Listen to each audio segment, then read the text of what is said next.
Hello guys, आज चाहिँ मैले माछाको झोल बनाउँदैछु। आज चाहिँ एकदमै जाडो थियो अनि त्यही भएर चाहिँ आज चाहिँ माछा लिएर आएर अनि यसरी चाहिँ बनाउँदैछु मैले। हजुरहरूलाई आउन भने माछाको झोल कसरी बनाउने हो म सिकाइदिँदैछु ल।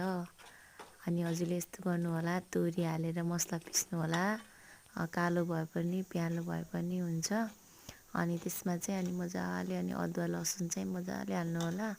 अनि त्यहाँ पिरो कत्तिको खानुहुन्छ त्यो पनि आफै विचारेर हाल्नु होला खुर्सानी। अनि हजुरले तेल तताएर अनि मजाले अनि त्यो टमाटरको अनि प्याजको चाहिँ भेतल जस्तो बनाउनु होला, मिक्सरमा पिसेर मसिनो टाइपको। अनि यसरी चाहिँ मसला हालेर मजाले तेलमा चाहिँ पकाउनु होला एकछिन। अनि पकाएर भ्याएपछि चाहिँ एकदमै पक पक पक पकाउनु होला एकदमै राम्रोसित। अनि पकाएर त्यो तेल हल्का छुट्छ नि त मसलाबाट, मसला भुटिसकेपछि तेल हल्का छुट्टिन्छ। अनि त्यो छुट्टिएको देख्ने बित्तिकै हजुरले चाहिँ माछा चाहिँ यसरी हालिदिनु होला। अनि पानी हाल्न पर्दैन किनभने माछा धुनुभएको छ नि त। अनि माछामा चाहिँ पानीहरू हल्का त्यसमा पनि जोइन भएको हुन्छ। अनि त्यो चाहिँ हजुरले यसरी चलाइदिनु होला त्यो मसलालाई। अनि यो माछालाई चाहिँ मजाले मिक्स गरेर एकदम राम्रोसँग चलाउनु होला।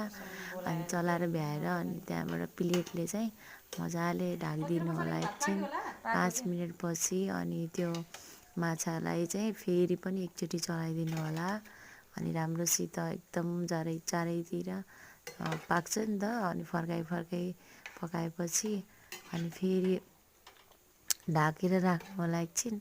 अनि ढाकेर राखेर फेरि पनि एकचोटि गर्नु होला। यो चाहिँ मैले चाहिँ फर्स्टचोटि यो चाहिँ चलाइरहेको छु होइन।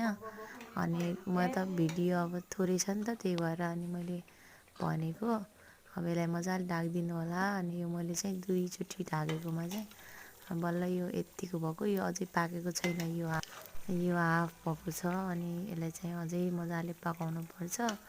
अनि हजुरको यो पानी एउटा पनि हाल्न पर्दैन, यसैबाट पानी निस्किन्छ। अनि त्यसले चाहिँ अब नुनहरू कतिको हाल्नुहुन्छ, नुनहरू सबै टेस्ट गर्नु होला। अनि टेस्ट गरेर अनि फेरि पनि हजुरले हथौडी कागती हाल्नुभयो भने चाहिँ अझै यसको टेस्ट चाहिँ अझै मिठो हुन्छ कि। अनि त्यो माछाहरू पनि फ्यालत्त हुन्छ नि, त्यो पनि हुँदैन। अनि हजुरले राम्रोसित अनि यसलाई सुस्त चलाउनु होला किनकि यो पाकिसकेको हुन्छ नि त, फेरि यो खोडिन्छ। त्यही भएर यसलाई चाहिँ मजाले यसरी चलाएर ढाकिदिनु होला।